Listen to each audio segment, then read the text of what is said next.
लोगों, तुम्हारी जिम्मेदारी है, तुम किताब और सुन्नत के मानने के दावेदार हो। तुम्हारी जिंदगियां किताब और सुन्नत की आईनादार होनी चाहिए। और याद रखो, मसलक अहले हदीस जो बर्रे सरीर पाकिस्तान और हिंदुस्तान में फैला, दो तरीकों से फैला। एक, तुम्हारे उलमा के वाज़ो खुतबों और किताब और सुन्नत की तालीमात से, और दूसरा तुम्हारा मसलक फैला है तुम्हारे आमाल और किरदार से। लोग कहा करते थे ये अहले हदीस है, ये कभी झूठ बोल सकता, ये अहले हदीस है, ये कभी धोखा कर सकता, ये अहले हदीस है, किसी का माल हड़प कर सकता। आज ये कैफियत है। अगर ये कैफियत नहीं है तो समझ लो कि तुम्हारे कौल और तुम्हारे अमल में मुताबिकत नहीं रही। अगर हमारे कौल और फेल में मुताबिकत हो जाए, काबे के रब की कसम है, पाकिस्तान में अहले हदीस के सिवा कोई दूसरा मसलक नजर आ ही नहीं सकता। कैसे आएगा? लोग अहले हदीसों को पहले कहा करते थे नमाज पढ़नी है तो इनके पीछे, देखनी है नमाज नबी की तो इनकी नमाज को देखो। खुद लाहौर के अंदर किसी जमाने में अहले हदीसों की सिर्फ एक मस्जिद थी, और वो मस्जिद थी चीनिया वाली की। बड़े बड़े उलमा, मौलाना अब्दुल वाहिद गज़नवी रहमतुल्लाह अलैह, उनको वहाबी कह के उनको गाली देते और लोगों को उनकी बात सुनने से रोकते थे। और फिर रात की तारीकी में सुबह फजर की नमाज उनके पीछे अदा किया करते थे। लोग पूछते, दिन की रोशनी में इनकी मुखालफत करते हो, रात की तारीकी में इनके पीछे नमाज पढ़ते हो, माजरा क्या है? तो जवाब देते कि इनके पीछे नमाज पढ़ के रसूलुल्लाह की नमाज का नक्शा आंखों के सामने आ जाता है। अपनी नमाजों के अंदर तासीर पैदा करो, अपने अमाल को, अपने किरदार को दुरुस्त करो।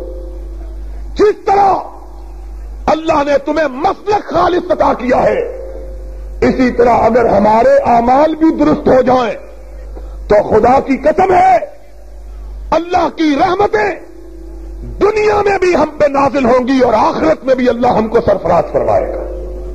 लेकिन अगर कौल के साथ अमल की मुताबिकत नहीं है तो खाली मसलक इंसान की निजात के लिए काफी नहीं है। एअमलू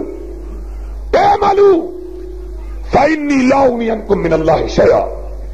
अहले हदीस की सबसे बड़ी जिम्मेदारी यह है कि वो अपने आप को सरवरे कायनात की जिंदगी के नक्शे कदम पे, आपके नुकूशे पा पे चलाएं, अपनी जिंदगियों को हुजूर के सांचे में ढलाएं।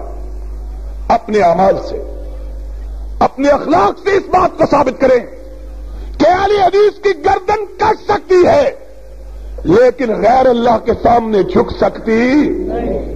अहले हदीस इसकी लाश के टुकड़े किए जा सकते हैं लेकिन इसको झूठ बोलने पर आमादा किया जा सकता। जब हमने मसलक में झूठ गवारा नहीं किया तो हमने अमल में भी झूठ को गवारा करना।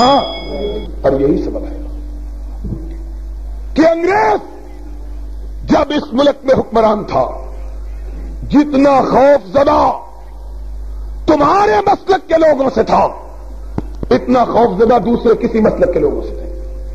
समझता था कि इनके कौल और फेल में मुताबिकत है।